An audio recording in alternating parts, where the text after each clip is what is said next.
Ricky Rodriguez video. At 2:14, Rodriguez picks up this K-bar military knife and shows the camera how he's sharpened it himself, filing it to a 17-degree angle until it could shave hair clean off his arm.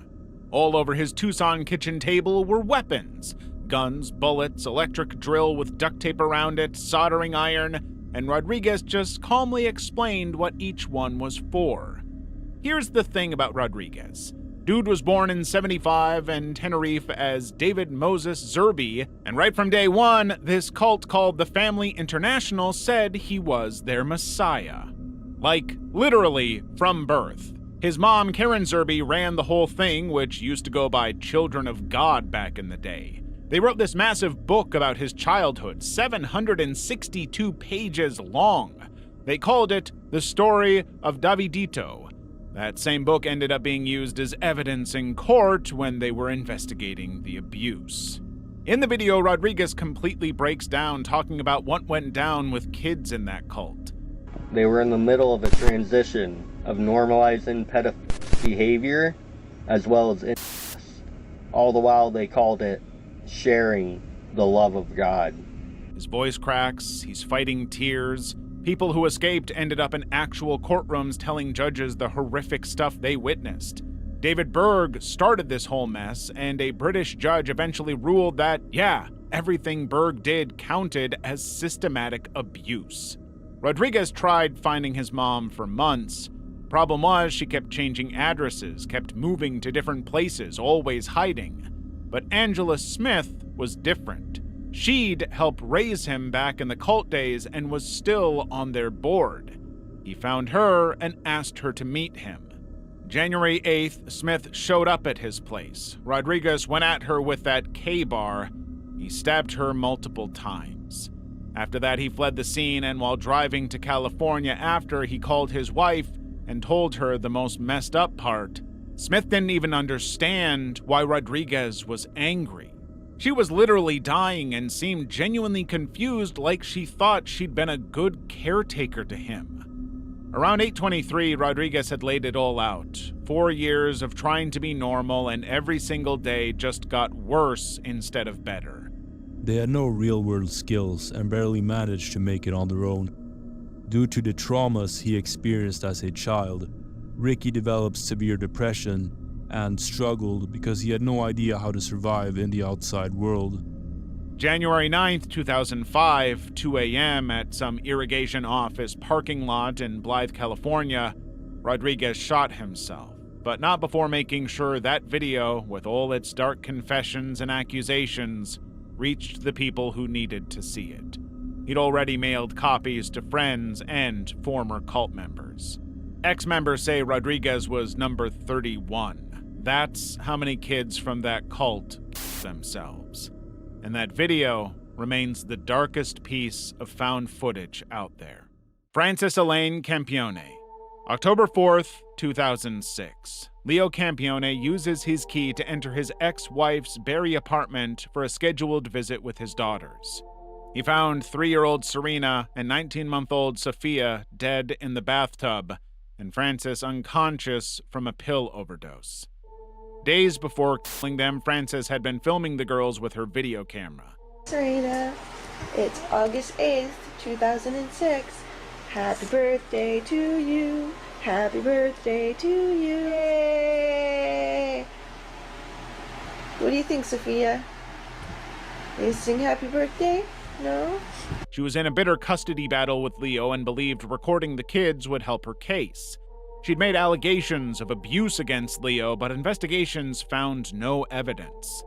The footage from early October shows Campione coaching little Serena on camera, asking leading questions, while the confused 3-year-old just nods and tries to return to her toys. How does Mama love you? This much. Oh, I love you more than that. How much does Mama love you? There's Sophia. She films both girls repeatedly, trying to get them to say negative things about their father that they clearly don't understand.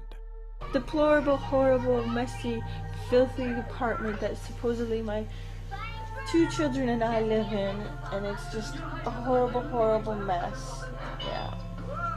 I think Diego Campione is totally in the wrong, and I hope he burns in hell for all his sins, the same as Leonardo. The camera captures Serena and Sophia just being normal kids while their mom gets increasingly frustrated they won't follow her script. In later videos, Campione appears completely unraveled. She rants at the camera about the court system, about nobody believing her, about protecting her babies. And I will be together in heaven, protected and safe from you. You can't hurt us, you can't bother me anymore. You can't sit there and control me. You have me locked into a county where I have no friends, no family. You got it so I couldn't even go see my own parents. Where I need to be with my family, the people who truly love me and have always been there for me. Take my children to be in a nurturing place. In the background, you can hear the girls playing, totally unaware their mom is planning something horrific. On October 4th, she drowned them in the bathtub. Campione left a note and called Leo's voicemail before taking an overdose of pills, but she survived. They didn't. Prosecutors played the disturbing footage at her 2010 murder trial, showing the jury how Campione had documented her own deteriorating mental state while trying to manipulate her daughters. She was convicted of first-degree murder and sentenced to life in prison with no possibility of parole for 25 years. Now at Grand Valley Institution for Women, she has been granted escorted temporary absences. Those home videos remain sealed as evidence. The last recordings of 2 little girls who just wanted to play with their toys. Divers sucked into an oil pipe, the Paria diving incident. 4 men were alive in total darkness, trapped inside a 30-inch oil pipeline under the sea. Their GoPro was still recording. In that video, you can hear them praying, calling out each other's names in the blackness.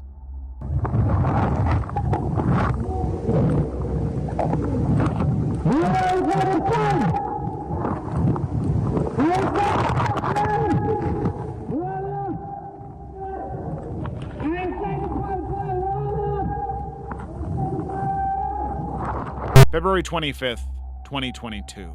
Christopher Boudrum, Kazim Ali Jr., Yusuf Henry, Faisal Kurban, and Rishi Nagasar got sucked into an underwater pipeline at Paria Fuel Trading Company in Trinidad. One second they were doing routine maintenance, the next second all 5 men were gone, sucked straight into the pipe. The thing about Delta P is that it's invisible. When workers had cleared that pipe of oil weeks earlier, they basically turned it into a giant vacuum waiting to trigger. As soon as those divers pulled the inflatable plug, the pressure difference was so violent it sucked all 5 men straight through. Boudrum crawled through 3 hours of hell to get out. It was pitch black and oil was everywhere. He couldn't even breathe properly.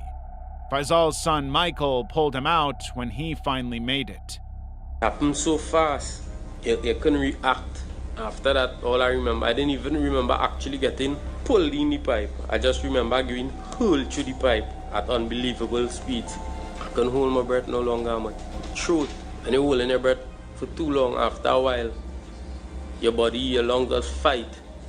Yeah, waist closed, you see a noise. The other 4 were deeper in, stuck. The GoPro shows they found air pockets. You can hear them talking, praying, trying to keep everyone calm.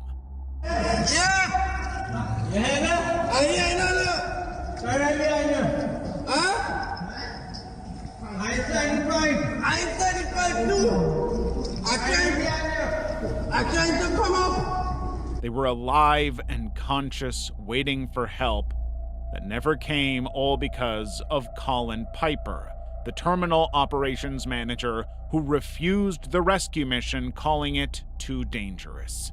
Many hours passed. The men in the pipes started to lose hope.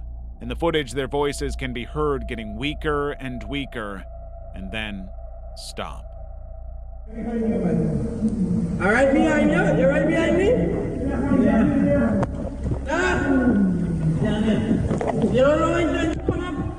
It's not going up. Right here. making all that noise? Come on, all that we let's figure it out. We gotta go. We gotta start moving.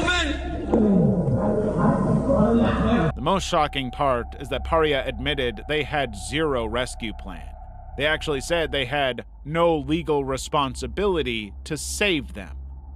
Legal responsibility while 4 guys were dying in their pipe. The investigation called it criminal negligence. It took 2 years to file charges. Budram still has PTSD from the event. He wakes up screaming.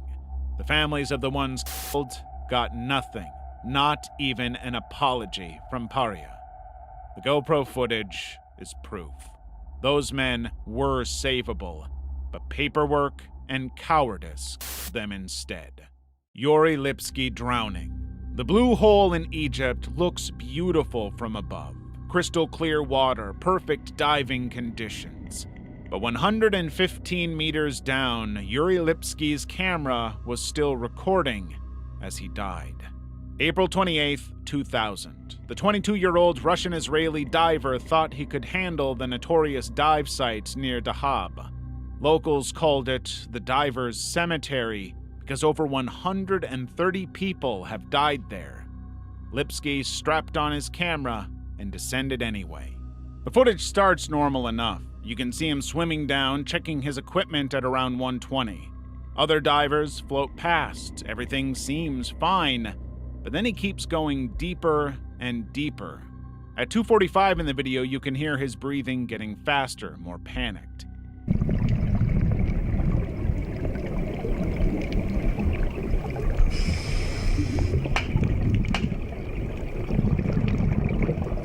He's hit 91 meters now.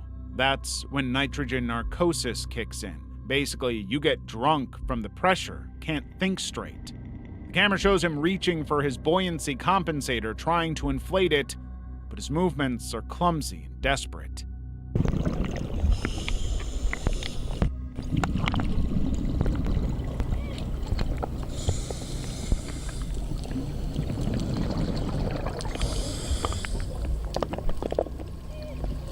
Nothing works. He's sinking faster now. The footage gets darker as he drops past 100 meters, then 110. You can actually hear him making these awful sounds through his regulator. At 115 meters, Lipsky hits the bottom. The camera keeps rolling for another few minutes, just showing him lying there on the seabed, not moving. Sand swirling around him, then nothing.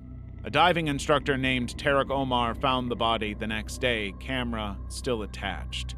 The memory card worked perfectly. Omar watched the whole thing, said it was the worst thing he'd ever seen. He gave the footage to Lipsky's mother, who eventually released it as a warning to other divers. The blue hole has this arch at 56 meters that leads to open water, but most divers miss it and keep descending into what they call the tunnel to nowhere. Lipsky never even got close to finding it. His camera recorded everything, though. Every second of panic, every failed attempt to surface, every last breath.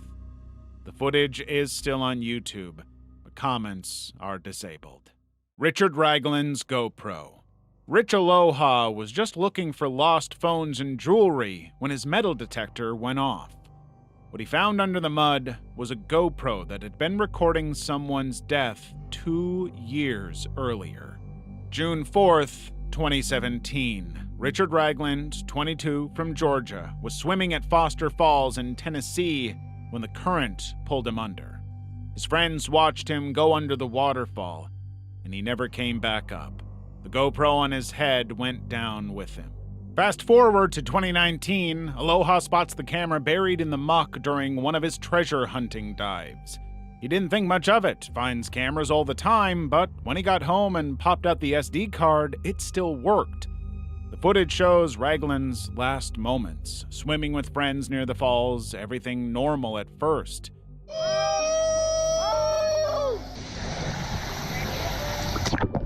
You can see him laughing, joking around. Then the video shows him swimming afar in the waterfall, The rest is not shown online, but the fact is, the video holds his last moments. Aloha felt sick watching it. He started searching online and found news articles about a missing swimmer from 2017, Richard Ragland. His parents still lived in Georgia and were still posting on Facebook, hoping for closure. The YouTuber tracked down Ragland's family through social media and returned the footage. The parents were grateful but devastated. They finally knew what happened. Foster Falls has killed multiple people. The current under that waterfall creates what rescue divers call a hydraulic or drowning machine. Water recirculates at the base, trapping anything that gets pulled in. Once you're in it, you can't get out. Ragland's GoPro recorded the whole thing. 2 years underwater, covered in mud, and that little SD card still worked perfectly.